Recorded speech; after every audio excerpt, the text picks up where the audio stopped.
Hello all. IAS network के mains के notes तो काफ़ी टॉपर्स ने सजेस्ट और रिकमेंड किए हैं। इसी ट्रेंड को आगे करते हुए starting for prelims 2022 we have come up with prelims short notes. और ये सारे नोट्स भी टॉपर्स और लेटेस्ट यूपीएससी इंटरव्यू कैंडिडेट्स ने कंपाइल किए हैं। एग्जाम्पल की बात करें तो इसमें पूरी की पूरी इंडियन पॉलिटी 85 पेजेस के अंदर कंपाइल करी गई है और इसमें कोई इंपॉर्टेंट टॉपिक और थीम को छोड़ा भी नहीं गया है। सो अपनी प्रीलिम शॉर्ट नोट्स की कॉपी को डाउनलोड करो डिस्क्रिप्शन बॉक्स से और रिवाइज करो। Hello everyone, so this is Rishabh Dikshit. I have just cleared Madhya Pradesh Judicial Services examination with All India rank 96 and I am a graduate from National Law University Jodhpur in the year 2019. After that I worked at Cyril Merchant Mangal Das, which is a corporate law firm for a year, and then uske baad I left my job and I started preparing for Judicial Services exam. So this video is primarily dedicated to the students who are very much willing to clear Madhya Pradesh or Rajasthan Judicial Services exam, because I think that I have decoded certain things which can be useful for the preparation for the aspirants of these examinations. The first and foremost thing which I would want to bring into everyone's notice is कि जब भी आप judicial services की तैयारी करने उतरते हैं, आपको एक चीज़ पता होनी चाहिए कि जुडिशल सर्विसेज में अगर आप बोलें कि मैं सारे एग्ज़ाम दूंगा तो ऐसे बात नहीं बनेगी। This is not the right way. आपको जुडिशल सर्विसेज में ये समझना पड़ेगा कि there are 3 categories of exam, and when I say this I mean it because this is what my ground research is. There are 3 categories of exam. पहली category होती है UP and Bihar, जहाँ पे जीएस एंड जीके काफ़ी ज़्यादा आता है, तो वो एक अपने में अलग कैटेगरी है।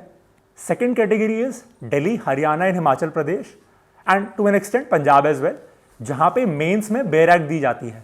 So this one is highly concept based exam, जिसमें usually we have seen that coaching की आवश्यकता पड़ती है। And the third category of exam is Madhya Pradesh and Rajasthan, which is primarily a बेरैक based exam, जिसमें coaching is something which is not indispensable।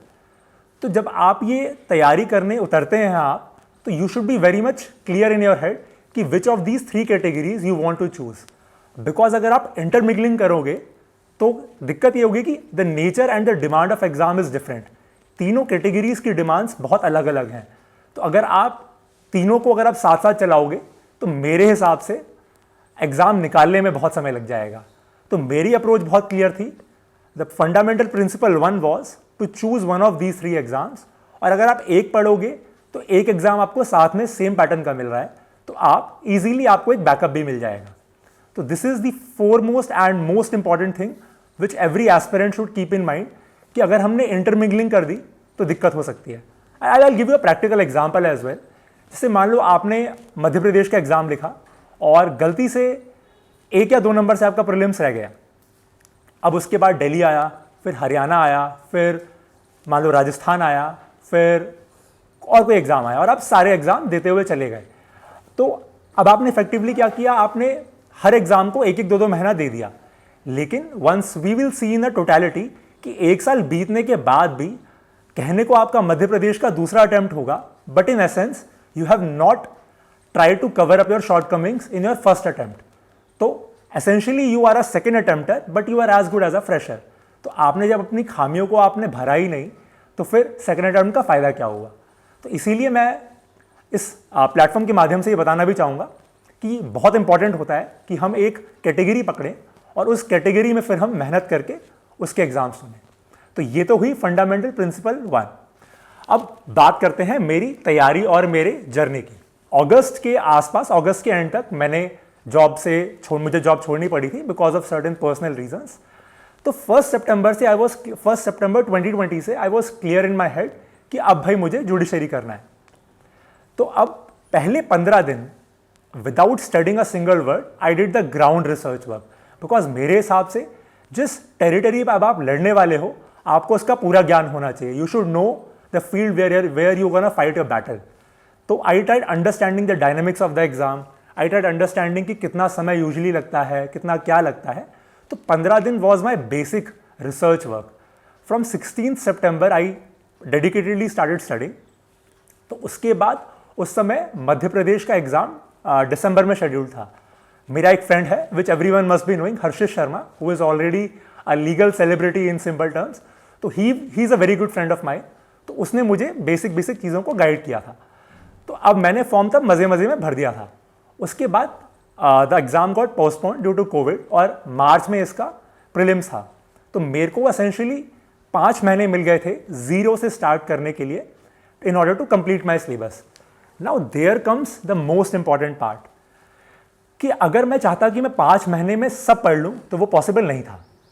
What was important is if I want to crack my exam in the first attempt, the theory of exclusion, the theory of exclusivity comes into picture, the theory of elimination as well. आपको यह पता होना कि आपको क्या पढ़ना है उससे ज़्यादा महत्वपूर्ण है you should know that आपको क्या नहीं पढ़ना है. And that's what I did. मैंने उन 5 महीने में every aspirant would know कि मिनिमम 1 से 1.5 साल तो चीज़ें पढ़ने में लग ही जाता है, which even I eventually realized. But क्योंकि मेरे पास कम समय था तो मेरा फोकस था कि मैं कम समय में मैक्सिमम एक्सट्रैक्ट कैसे करूं. तो मैंने 5 महीने में पहले एक स्ट्रैटेजी बनाई. पहले मैंने ये समझा कि मुझे क्या नहीं पढ़ना है once, and that was possible because you need a guiding hand और यू नीड अ इंस्टीट्यूट और you need a friend who can tell you कि what precisely should be read. तो इस चीज़ के लिए I approached Ambition Law Institute, जिन्होंने मुझे अपना मटेरियल प्रोवाइड किया and which I feel was very important for me, which helped me a lot in order to cover precise syllabus. अब मेरे पास इतना समय तो नहीं था कि मैं रेगुलरली क्लासेस लगाऊं और एक के बाद एक मैं रोज़ क्लासेस लगा के मैं ख़त्म करूं. तो माय अप्रोच वाज सिंपल कि मुझे पता था कि मुझे लॉ समझ में आता है, तो मैंने उनके नोट्स लिए और मैं उसे अपने बिहाफ पे पढ़ता था. There were few classes I think Alok Ranjan sir की थी जिन्हें मैंने रेगुलरली लगाया, which were really helpful. But उसके अलावा मुझे लगता था कि instead of going with the pace of class मैं खुद से कर सकता हूँ, और ऐसा कई बच्चे हैं जो कर सकते हैं. तो मैंने वही सिलेबस मैंने मोटा 4 से 5 महीने के अंदर मैंने सेल्फ स्टडी से कर लिया. मेरा शेड्यूल सिंपल था, मुझे पता था मुझे अब क्या पढ़ना है और मुझे पता था कि मुझे उस पर सटीक मेहनत लगानी है.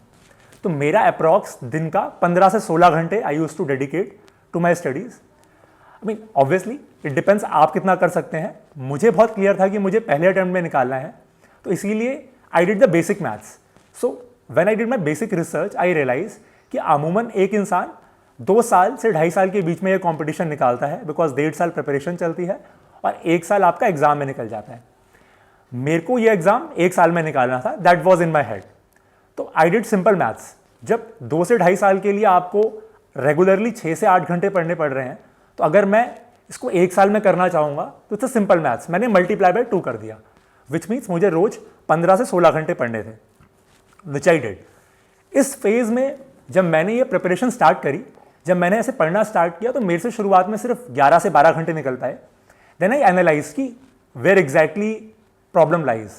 देन आई अंडरस्टूड कि कुछ लीकेजेस थे, जैसे कि I was using social media, I use to talk to my friends a lot, and all those leakages I try to ascertain कि ये मेरा समय जा कहाँ रहा है. देन आई रियलाइज कि हाँ ये सब चीज़ें हैं, तो फिर मैंने इन्हें कंप्लीटली बंद कर दिया.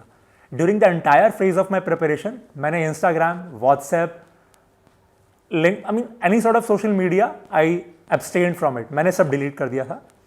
मैंने अपना फ्रेंड सर्कल भी बहुत लिमिटेड कर दिया था, और I use to just talk to Harshit because he was already a जज. तो वो गाइड भी करता था और मुझे मोटिवेट भी करता था. So I just had 1 person to speak to every day. उसके अलावा मैं अपने जीवन में मैंने कोई डिस्ट्रैक्शन नहीं रखा था. तो अब 15 से 16 घंटे मैं रोज लगा रहा था. विद इन 5 मंथ्स मेरा प्रीलिम्स पड़ा मध्य प्रदेश का. मैंने वो लिखा. आई वॉजेंट वेरी श्योर कि निकलेगा कि नहीं, but I think my strategy worked. मेरे लॉ, तो मध्य प्रदेश के हम प्रीलिम्स की बात करते हैं तो 150 क्वेश्चंस आते हैं, जिनमें से 110 are legal and rest 40 are non legal. मैं बोलूँगा कि समय की पाबंदी के कारण मैं बहुत ज़्यादा तो नहीं पढ़ पाया था, बट लॉ में I manage to score somewhere around 85 on 110, जो कि डर्थ ऑफ नॉलेज थी, मुझे पता है. But I was highly strategical about rest 40 marks. 10 number की हिंदी, 10 नंबर का कंप्यूटर, 20 नंबर की जीके. लोगों को मैंने बहुत कहते हुए सुना है कि ये पढ़ लो वो पढ़ लो. मेरे हिसाब से ऐसा कुछ नहीं है. अगर मैं 1 महीने के अंदर उन 40 मार्क्स में से 36 मार्क्स स्कोर कर सकता हूँ, because my prelim score was 121, तो मुझे लगता है कि अगर आप सटीक चीज़ें पकड़ें तो आपको दिन रात न्यूज़पेपर, मैगजीन, ये वो पढ़ने की ज़रूरत नहीं है. I don't think there is any need to hype up things, because चीज़ें जितनी सिंपल रहेंगी, जितनी सरल रहेंगी, उतना ही आसान रहेगा कंपटीशन निकालना। तो अब अब मैं बताना भी चाहूँगा कि मैंने अभी कुछ दिन पहले जब अभी एमपी का प्रीलिम्स होने वाला था तो मैंने वो 2 किताबें ऑनलाइन शेयर करी थी जिनके थ्रू मैंने पढ़ा था और मेरे 40 में से 36 मार्क्स आए थे। तो आई विल ऑल्सो शेयर वो किताब कौन सी हैं by the end of this video. तो मैंने सिर्फ वही 2 किताबें पढ़ी थी, किताबें भी एज इन कि वो those were in the form of questionnaires. तो मैंने वो किया और मोटे मोटे मेरे सभी क्वेश्चन बन गए थे। When it comes to Madhya Pradesh static part, it is covered in that book. और जो जीके की चीज़ होती है, मेरे ख्याल से आप पूरे साला प्रतियोगिता दर्पण या ये सब पढ़ें, उसकी जगह आप आखिरी के 6 महीने की आप करंट अफेयर्स की यूट्यूब की वीडियो चलाइए, कोई भी स्टैंडर्ड जो आपको लगता है चैनल। मैंने तो अपने पापा को बोला कि पापा आप ये 6 महीने की वीडियो आप सुनो और आप मेरे लिए नोट्स बना दो। तो उन्होंने वही किया। वो जो 2-3 घंटे की वीडियो थी वो मैंने आधे घंटे में पढ़ के मैंने कवर कर ली। So as simple as that. तो अगर आप स्ट्रेटेजिकली साउंड हैं तो 40 में से 30 नंबर तो आपके कहीं नहीं गए। वो तो मेरा लॉ का पोर्शन थोड़ा वीक था क्योंकि समय ही नहीं मिला था, इसीलिए चीज़ें इस प्रकार से आगे बढ़ी। नाउ कमिंग फॉरवर्ड, तो जब एक बार प्रीलिम्स का रिजल्ट आया उसके बाद मोटा मोटा मेरे पास 50 दिन थे, but then due to Covid it got extended by further 50 days। So in total I had 100 to 110 days to prepare for my mains. और उसके पहले मैंने कुछ भी नहीं पढ़ा था मेन्स का, क्योंकि आप खुद समझेंगे कि 4 महीने 5 महीने में तो बेसिक ओवरव्यू ही हो पाता है चीज़ों का। तो अब मैंने उन 100 दिनों को बहुत ही स्ट्रेटेजिकली डिवाइड किया। अब जो लोग अपेयर करेंगे उनको 50 दिन होंगे। तो इसको स्ट्रेटेजिकली डिवाइड ऐसे करना है कि आपको दिन को 4 भागों में बांट लेना है। नंबर 1 लॉ तो हमें पढ़ना ही पड़ेगा, वो सबसे that is the most important part. Number 2 is translation. Now translation अब तो और the weightage has been increase, अब वो 40 नंबर की आती है। तो आपको रोज ट्रांसलेशन प्रैक्टिस करनी पड़ेगी। And I will tell you the book as well. Manmohan Joshi नाम की किताब आती है जो कि मध्य प्रदेश में काफ़ी प्रचलित है। That is sufficient for you to master translation for Madhya Pradesh का एग्जाम। उसके बाद judgment writing, it is very important, very important. वो भी आपको रोज़ के रोज़ आपको करनी पड़ेगी। तो उसके लिए क्या है उसके लिए people might be knowing Robinjeet Singh करके किताब आती है जजमेंट की, तो आप उससे पढ़ेंगे, दैट वुड सफाइस। उसके अलावा कुछ और पढ़ने की ज़रूरत नहीं है। This was step 3 and step 4 was जो भी मेरा एक्स्ट्रा पढ़ने के बाद रिवीजन करना होता था तो मैं लास्ट लॉट में चीज़ें रिवाइज करता था अपनी। सो ऐसे आप 4 भागों में दिन को बांट लीजिए। अगर आप इसे इक्विटेबली डिस्ट्रीब्यूट नहीं करोगे so it might backfire, because after the result I have seen people जिन्होंने 2 सब्जेक्ट्स लॉ में तो बहुत अच्छा कर लिया बट ट्रांसलेशन में उनके नंबर ही नहीं आए या फिर जजमेंट राइटिंग में उनके नंबर नहीं आए। So this exam is not just about acing the law but how well you equally distribute your weightage upon all the 4 papers. That is more important and that's where the key lies. तो अब मेरे पास 100 दिन में मैंने इस हिसाब से मैंने मेंस की तैयारी करी कि मैं हर सब्जेक्ट हर पोर्शन को मैं टाइम देता था इक्विटेबली। उसके बाद जब मैं मेंस मेरा सितंबर में था, फिर मैंने अपना पहला मेंस लिखा। To be very honest I was not very comfortable with mains because मेरे को इतना टाइम मिला ही नहीं था कि मैं प्रैक्टिस आंसर राइटिंग वगैरह ढंग से कर पाऊँ। But I think my college basics helped me a lot. मेरे को the first time I was writing answer was in the examination hall, which is not the most right thing to do. But अगर ऐसा आपके संग हो जाता है because of paucity of time, तो हिम्मत नहीं हारनी है, क्योंकि मैंने भी वही किया। पहली बार मैंने जाके हाथ वहीं चलाया। The main mantra to clear this exam is paper पूरा होना चाहिए। If you lose out, if you don't attempt the entire paper, then the problem will arise. क्योंकि आपने कितने अच्छे भी आंसर लिखे हों, even if you created a very good impression upon examiner, अगर आपने पेपर क्वेश्चन अटेम्प्ट ही नहीं किए तो आप उनको मौका कैसे दोगे कि आपको मार्क्स दे पाए। तो इसीलिए पूरा पेपर अटेम्प्ट करना है, थोड़ा सा स्ट्रेटेजिकल रहना है अपने को। जहाँ तक लोगों के क्वेश्चंस आते हैं कि राइटिंग खराब हो जाती है ये वो, तो मैं तो उसका बहुत बड़ा भोगी हूँ। मतलब my writing was always something which was a matter of concern for me. तो उसका भी सोल्यूशन मेरे पास था। जब आपको लगता है कि आपको बहुत तेज़ लिखना है और आपकी राइटिंग खराब हो रही है, in that case what you need to do is आप बड़ा लिखिए और काफ़ी स्पेस देके लिखिए, ताकि आपकी जो राइटिंग है वो लेजिबल हो जाए। अगर एग्जामिनर को पढ़ने में आ रही है तो आप कितना भी लिखिए, कोई दिक्कत वाली बात नहीं है। और एमपी स्पेसिफिक अगर मैं अब तो that was more about my mains का, कि इतना करके मैंने लिखा था। After the exam I was not very confident कि निकलेगा, because I wasn't very much comfortable with it. मतलब I wasn't very sure about my things, but fortunately things pan out in my favour. अब इसके बाद मैं बात करूं कि अप्रोच कैसे होनी चाहिए। तो वी नीड टू अंडरस्टैंड कि मध्य प्रदेश का जो एग्ज़ाम है ना, ये highly previous year based exam है। तो मैंने प्रीलिम्स लगाने से पहले मैंने पिछले 10 साल के मैंने जो प्रीवियस ईयर क्वेश्चन पेपर थे वो मैंने कम से कम 10 बार लगाए थे। तो हर एक क्वेश्चन मेरे को रटा हुआ था।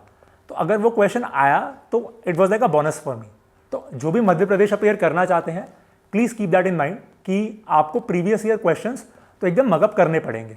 That is indispensable. When it comes to mains as well, I would share a very special anecdote. जब मैंने सिविल 1 का पेपर उठाया तो आप मानेंगे नहीं कि 100 नंबर के पेपर में से 35 नंबर का paper as it is previous year question से था। That boosted my preparation because मैंने तो प्रीवियस ईयर बहुत ढंग से किए थे, मेंस के भी। तो मेंस के आपको प्रीवियस 10 साल के सारे आंसर्स आपको रटे हुए होने चाहिए, चाहे फिर आप वो लिख के रटो या आप मेंटली रटो। Those question should be on your tip. तो मेरे को तो जो बूस्ट मिला था एग्जाम करते वक्त वो 35 मार्क्स का, I can't express it over here. तो ये मूल मंत्र है कि हमको प्रीवियस ईयर सारे क्वेश्चंस एज इट इज रट के जाने हैं।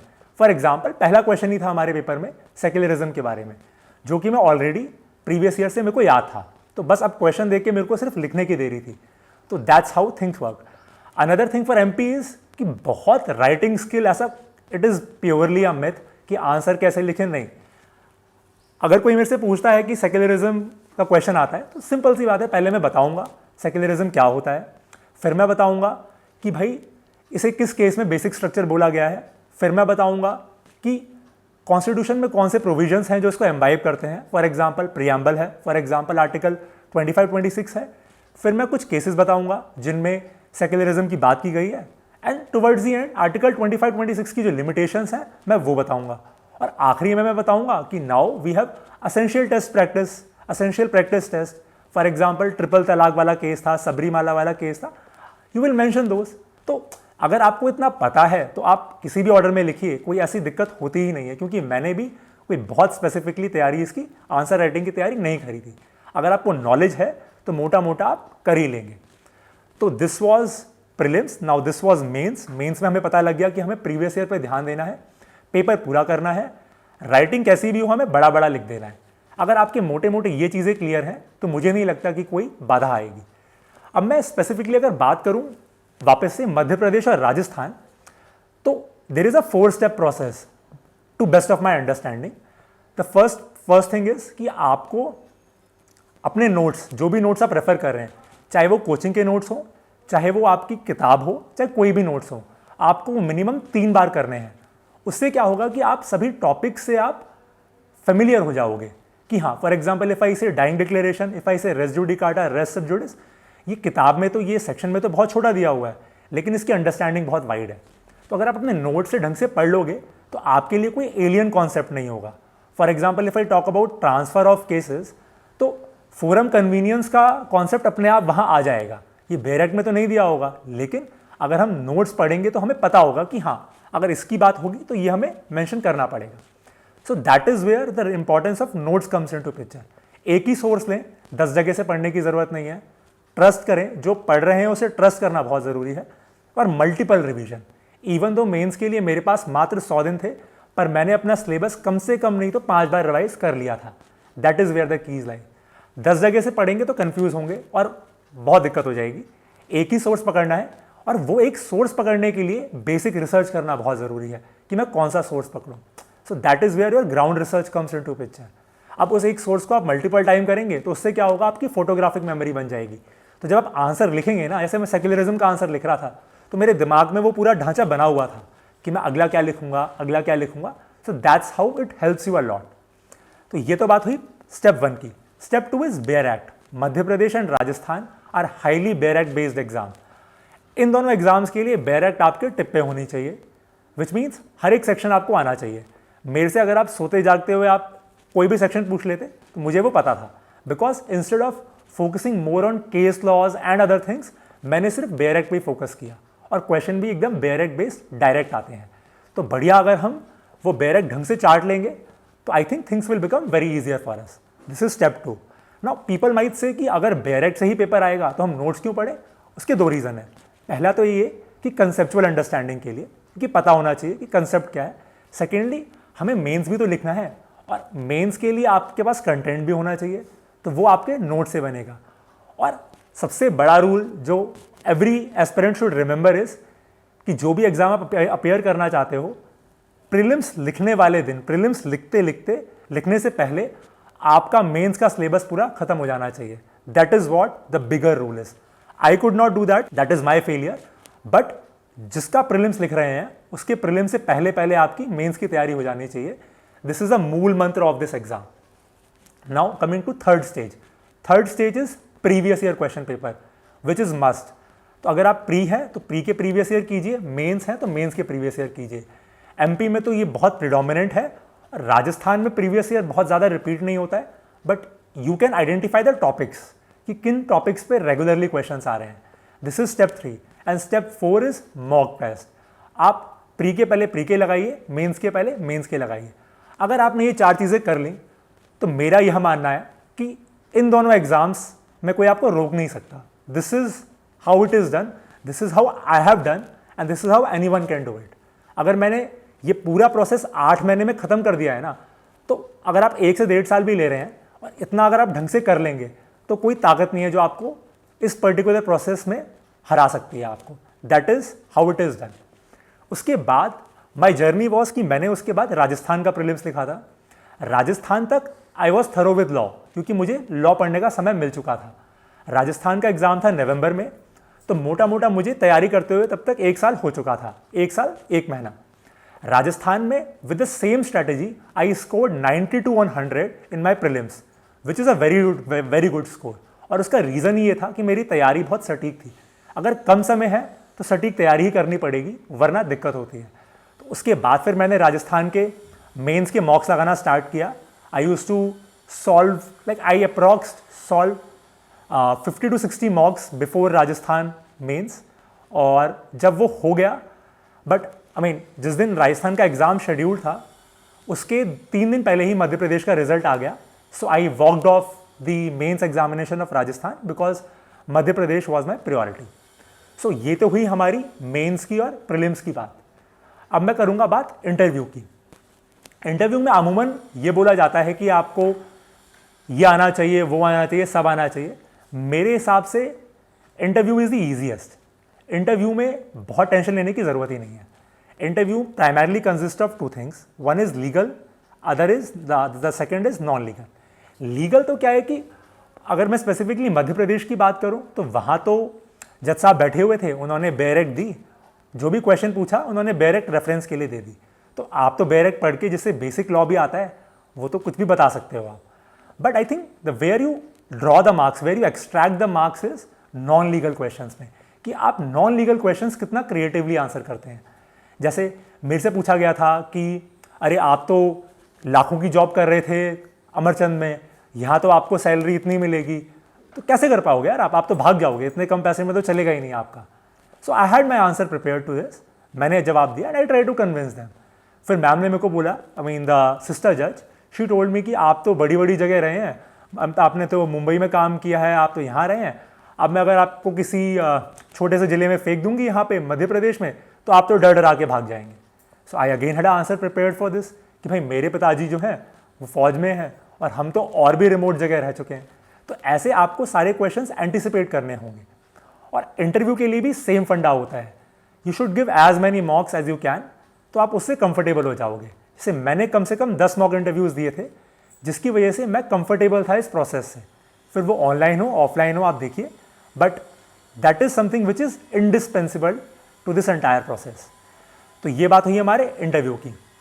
अब मैं एक बहुत ही पेक्यूलियर बात करना चाहूँगा। जैसे मैं तो था कॉर्पोरेट लॉयर, मैं अमरचंद में काम कर रहा था और I was earning in lakhs, but वही था कि मेरे को अंदर से था कि मुझे जुडिशरी करना है, मतलब that was clear in my head. तो all those people who are currently doing anything but preparation of judicial services and they want to make a switch, तो ये क्लियर मैसेज है उनके लिए कि it is not impossible, it is not extremely difficult. अगर मैं वो छोड़ के कर सकता हूँ तो आप भी कर सकते हैं। तरीका बहुत सिंपल है कि हमको सटीक मेहनत करनी है, सटीक चीज़ पे मेहनत करनी है और खूब सारी मेहनत करनी है। अगर ये काम हम प्रॉपरली कर लेंगे तो मेरे हिसाब से कोई भी ऐसा एग्ज़ाम नहीं है जो नहीं निकलेगा। अब जो गलतियां बच्चे अमूमन करते हैं वो यही है कि वो कैटेगरीज की क्रिस क्रॉसिंग कर देते हैं। तो इससे क्या होगा, यू माइट फाइंड समवन जिसने एमपी भी निकाला होगा, दिल्ली भी निकाला होगा, यूपी भी निकाला होगा। Definitely there are brilliant students out there, लोग करते हैं, but the question one should ask is कितने सालों में। बिकॉज अगर आप मेरी तरह एक एवरेज स्टूडेंट हैं तो आपको फिर वो काम करने में बहुत ज़्यादा साल लग जाएंगे। लेकिन अगर आपको 1 साल में ही निकालना है या फर्स्ट अटेम्प्ट में निकालना है तो उसके लिए पिन पॉइंटेड कॉम्पिटिशन का चयन करना बहुत इंपॉर्टेंट है। अगर वो नहीं होगा तो फिर एक टाइम टेकिंग प्रोसेस बन जाएगा। फिर एक क्वेश्चन पूछा जाता है कि how did you keep your self motivated. तो इसका मेरा तो सिंपल सा जवाब था। इसके 2 मेरे बहुत इंपॉर्टेंट चीज़ें थी। एक था कि आई चोज एन आइडल, मतलब मैं बास्केटबॉल लेजेंड कोबी ब्रायंट को अपना रोल मॉडल मानता हूँ। तो उनकी फ़ोटो मैंने अपने स्टडी टेबल के सामने लगा ली थी। तो जब भी मैं डिमोटिवेट फील करता था तो मैं अपने आप से पूछता था कि क्या अगर कोबी ब्रायंट मेरी स्थिति में होता और अगर वो मेरी तरह हार मान लेता तो क्या वो आज एक लेजेंड बन पाता। तो जब भी मुझे आंसर मिलता था नहीं, तो मैं चुपचाप पढ़ने बैठ जाता था। This is one. Second is मेरे हिसाब से प्रैक्टिकल एक इशू ये भी आता है कि पीपल स्टार्ट फीलिंग कि मेरा तो पूरा कट हो गया, ये हो गया। तो मेरे ख्याल से each one should have one like minded friend जिससे वो रोज़ बात कर सके और विद रिस्पेक्ट टू जुडिशरी बात कर सके। अगर आपका सर्कल ऐसा है तो मेरे ख्याल से ये वाली जो समस्या है ये आपको नहीं फेस करनी पड़ेगी। बिकॉज सुनने में ये बहुत छोटी चीज़ लगती है, but when you prepare for years together ये जो एक डिमोटिवेशन या फिर एक पीछे हटने वाली चीज़ है वो दिमाग में आती है। तो उसका समाधान ये है। और just because it is taking time मेरे ख्याल से डज नॉट मीन कि आप वर्थलेस हैं ये हैं, क्योंकि कोई भी अच्छी चीज़ पाने के लिए टाइम तो लगेगा। इट्स जस्ट कि स्ट्रैटेजी अच्छी होगी तो आप उसे और जल्दी पालेंगे, स्ट्रैटेजी थोड़ी सी फ्लॉड होगी तो उसमें टाइम लगेगा। बट अगर मेहनत सटीक और मेहनत अच्छी है तो मेरे ख्याल से वो नहीं रुकता काम। और 2 चीज़ें मैंने और फॉलो करी थी। तो if I talk about procedural things ना, मतलब विद रिस्पेक्ट टू प्रिपरेशन, तो सेल्फ बिलीव बहुत इंपॉर्टेंट है। हमें अपने ऊपर विश्वास रखना पड़ेगा कि मैंने ये चीज़ स्टार्ट क्यों करी थी।